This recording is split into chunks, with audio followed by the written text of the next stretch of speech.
SI ও এসআইদের জন্য সুদমুক্ত ঋণের মাধ্যমে মোটরসাইকেল ক্রয়ের সুযোগ সৃষ্টি করাটা, এটা আমি জোর সুপারিশ করছি মাননীয় প্রধানমন্ত্রী। এটা আমাদের দায়িত্ব পালনের জন্য এবং তাদের কর্মদক্ষতা উৎসাহ বৃদ্ধির জন্য সহায়ক হবে। মিনিস্টার সাহেব, এখানে একটি বিষয় আছে, আমি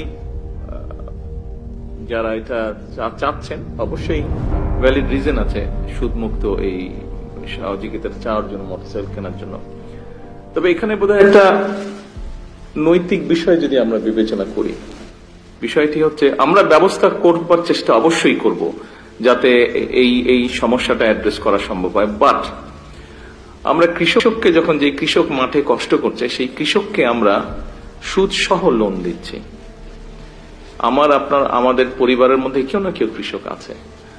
আর আমরা গাড়িটা যখন ক্রয় করছি বা গাড়িটা ক্রয় করার জন্য যাদেরকে সুযোগ দিচ্ছি তাদেরকে সুদ মুক্ত দিচ্ছি। বাংলাদেশের প্রেক্ষাপটে কতটুকু এটা নৈতিক হতে পারে এই বিষয়টা একটু আমাদেরকে বোধহয় বিবেচনা করা প্রয়োজন। তবে মোটরসাইকেলটা হলে অবশ্যই পুলিশ বাহিনীর সদস্যদের কাজ করতে সুবিধা হবে, অফিসিয়াল কাজ করতে সুবিধা হবে। সেটার জন্য নিশ্চয়ই আমরা চিন্তা ভাবনা করে উপায় কোনো না কোনো একটি বের করতে পারবো নিশ্চয়ই, ইনশাল্লাহ।